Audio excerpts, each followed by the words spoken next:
कैसे हो आप सब। तो आपका स्वागत है आपके अपने चैनल जेएस टीचर एकेडमी में।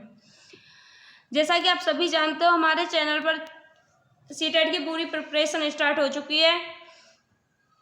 ईवीएस की एक क्लास हम पहले कर चुके हैं, तो ईवीएस की ये दूसरी क्लास है जिसमें हमने फोर्थ क्लास के एनसीईआरटी के नोट्स सॉल्व किए थे। आज ये उसी की अगली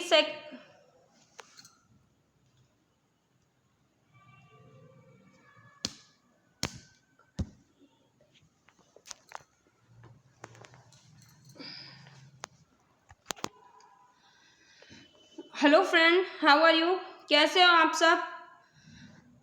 तो आप सबका स्वागत है आपके अपने चैनल जेएस टीचर एकेडमी में।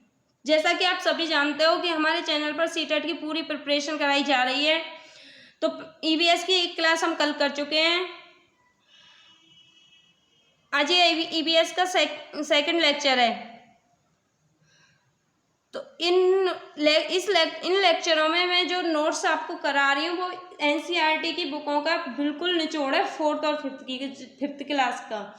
क्योंकि जो ईवीएस का बहुत बड़ा पोर्शन आता है एनसीईआरटी की बुकों से, 15 नंबर का आता है। पूरा कंटेंट जो आता है वो पूरा एनसीईआरटी की बुकों से ही आता है। अगर आप ये सीरीज अच्छे से फॉलो कर लेते हैं तो आपके कम से कम 15 में से 14 नंबर तो पक्के हैं। तो लेट्स स्टार्ट। अब हम शुरू करते हैं। कल हमने 4 चैप्टर तक कर लिया था। आज हम चैप्टर नंबर 5 करेंगे, अनीता की मधुमक्खियाँ। तो इसका क्वेश्चन नंबर 1 है, अनीता कहाँ रहती थी। वैसे इसको क्वेश्चन में बनाया है सीटेट में। आपके क्वेश्चन ऐसे आंसर वाले नहीं आते हैं, उसमें ऑप्शन वाले क्वेश्चन आते हैं। लेकिन इसको समझने के लिए क्वेश्चन में बनाना बहुत ज़रूरी था, जिससे कि हमें अच्छे से याद रह सके। तो जो ये जगहों के नाम है इनको अच्छे से याद करना है, पूरी सीरीज को अच्छे से फॉलो करना है। चलो तो फिर पढ़ते हैं। अनीता कहाँ रहती थी? बेचाहा गांव में। बेचाहा गांव कहाँ है? बिहार के मुजफ्फरपुर जिले में। मुजफ्फरपुर जिले में है, ना कि मुजफ्फरनगर जिले में। बेचाहा गांव जो है वो बिहार के मुजफ्फरपुर जिले में है, ना कि मुजफ्फरपुर नगर में। मधुमक्खी के छत्ते में अंडे कौन देती है? नंबर 3 है आपका, मधुमक्खी के छत्ते में अंडे कौन देती है? तो रानी मक्खी। जो रानी मक्खी होती है वही मधुमक्खी के छत्ते में अंडे देती है। मधुमक्खी के छत्ते में नर मक्खी तो कोई 2-4 रहती हैं, बाकी सारी मादा ही होती है। और उनमें से एक रानी मक्खी होती है जो अंडे देती है, और सब मक्खियां काम करने वाली होती हैं। तो यहाँ नोट्स दिया हुआ है, छत्ते में मधुमक्खियां बहुत कम होती हैं, बाकी मधुमक्खियां काम करने वाली होती हैं। यानी कि छत्ते में नर मधुमक्खियां बहुत कम होती हैं। यहाँ लिखना छूट गया है, छत्ते में नर मधुमक्खियां बहुत कम होती हैं और बाकी जो मधुमक्खियां होती हैं वो सब काम करने वाली होती हैं। क्वेश्चन नंबर 4 है आपका, लीची के फूल कौन से माह में खिलते हैं? लीची के फूल कौन से माह में खिलते हैं? फरवरी में। कौन से माह में खिलते हैं? फरवरी में। मधुमक्खियां अंडे कब देती हैं? अक्टूबर से दिसंबर माह तक। मधुमक्खियां जो अंडे देती हैं वो कब देती हैं? अक्टूबर से दिसंबर माह तक। इसी का एक क्वेश्चन और बनता है, कई बार सीटेट में आ भी चुका है, कि मधुमक्खियां पालने का सबसे अच्छा समय कौन सा है? तो ये अक्टूबर से दिसंबर का महीना।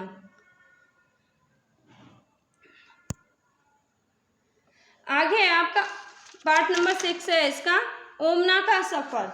चैप्टर नंबर 6 है ओमना का सफर। इसका नंबर 1 है, ट्रेन कहाँ से चली थी?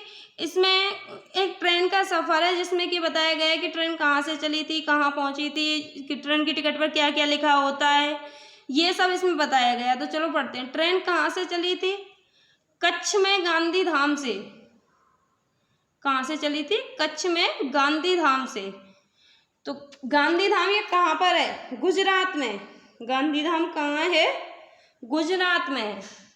गुजरात का प्रसिद्ध खाना कौन सा है? गुजरात का प्रसिद्ध खाना कौन सा है? चटनी के साथ ढोकला, लेमन राइस, मिठाई आदि। गुजरात का सबसे प्रसिद्ध खाना है चटनी के साथ ढोकला, लेमन राइस, मिठाई आदि। तुमने देखा होगा, कभी गए हो तो, कि वहाँ का सबसे प्रसिद्ध है ढोकला। वलसाड और अहमदाबाद कहाँ है? वलसाड और अहमदाबाद कहाँ पर हैं? तो ये भी भाई गुजरात में है। कोझिकोड कहाँ है? केरल में। कोझिकोड कहाँ है? केरल में। चैप्टर नंबर 7 है आपका खिड़की से। ये अभी वही चल रहा है, वो ओमना का सफर ही। ये खिड़की से चैप्टर ज़्यादा लंबा ना हो इसलिए ये अलग नाम रख दिया है इसका, खिड़की से। तो मडगाम कहाँ स्थित है? गोवा में। मडगाम कहाँ स्थित है? गोवा में। गोवा से केरल के रास्ते में कितनी सुरंगें और पुल हैं? गोवा से केरल के रास्ते में कितनी सुरंगें और पुल हैं? तो उसमें 92 सुरंगें और 200 पुल हैं। ये चीज़ बहुत इंपॉर्टेंट है और याद रखनी है। 92 सुरंगें और 200 पुल हैं। कोझिकोड कहाँ स्थित है? मालाबार तट पर दक्षिण भारत के केरल राज्य में। कोझिकोड कहाँ है? मालाबार तट पर दक्षिण भारत के केरल राज्य में। कोझिकोड को और क्या कहते हैं? यानी कि कोझिकोड का और दूसरा नाम क्या है? कैलीकट।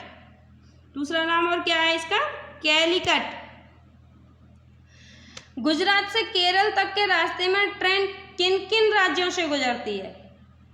गुजरात से केरल तक के रास्ते में ट्रेन किन किन राज्यों से गुजरती है? ये क्वेश्चन आपका सीटेट में कई बार आ चुका है, तो इसको बहुत ध्यान से पढ़ना है। गुजरात से केरल तक के रास्ते में ट्रेन किन किन राज्यों से गुजरती है? महाराष्ट्र, गोवा, कर्नाटक। महाराष्ट्र, गोवा और कर्नाटक। कोट्टायम नगर कहाँ है? कोट्टायम नगर कहाँ है? केरल में। कोट्टायम नगर कहाँ पर है? केरल में। तो यहाँ कुछ भाषा और उनके राज्य दिए हुए हैं। आइए देखते हैं कि कौन से राज्य में कौन सी भाषा बोली जाती है। तो सबसे पहले हम देखते हैं कि केरल राज्य में कौन सी भाषा बोली जाती है? मलयालम। केरल में कौन सी भाषा बोली जाती है? मलयालम। कर्नाटक, महाराष्ट्र, गोवा और केरल के कुछ हिस्से में कोंकणी बोली जाती है। कर्नाटक, महाराष्ट्र, गोवा और केरल के कुछ हिस्से में कौन सी भाषा बोली जाती है? कोंकणी।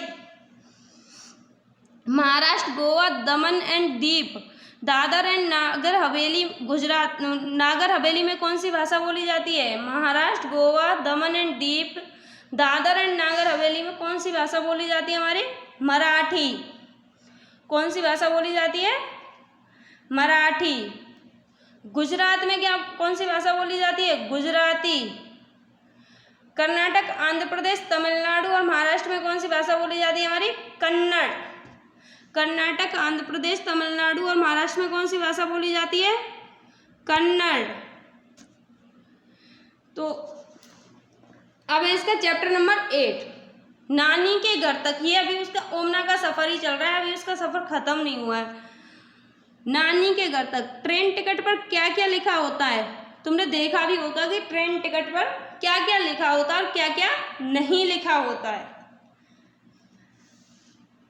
तो उस पर लिखा होता है ट्रेन का नंबर, सफ़र शुरू होने की तारीख। सफ़र शुरू होने की तारीख लिखी होती है लेकिन ख़त्म होने की तारीख नहीं लिखी होती है। ये भी ध्यान रखना है हमें कि उस पर क्या क्या लिखा होता है और क्या क्या नहीं लिखा होता है। कभी कभी वो क्वेश्चन में ये पूछ लेता है कि ट्रेन टिकट पर क्या नहीं लिखा होता है, तो हमें वो 3 पॉजिटिव दे देगा और 1 नेगेटिव दे देगा, तो वो हमारा नेगेटिव वाला ही ठीक होगा। तो उस पर लिखा क्या क्या होता है? ट्रेन का नंबर, सफ़र शुरू होने की तारीख, बर्थ एवं डिब्बे का नंबर, किराया, दूरी किलोमीटर में लिखी होती है। ट्रेन टिकट पर क्या क्या लिखा होता है? सफ़र शुरू होने की तारीख, ट्रेन का नंबर, बर्थ एवं डिब्बे का नंबर, किराया, दूरी किलोमीटर में। और लिखा क्या नहीं होता? शुरू होने की तारीख लिखी होती है लेकिन ख़त्म होने की तारीख नहीं लिखी होती है। अगला है हमारा फेरी क्या है, यानी कि फेरी क्या है?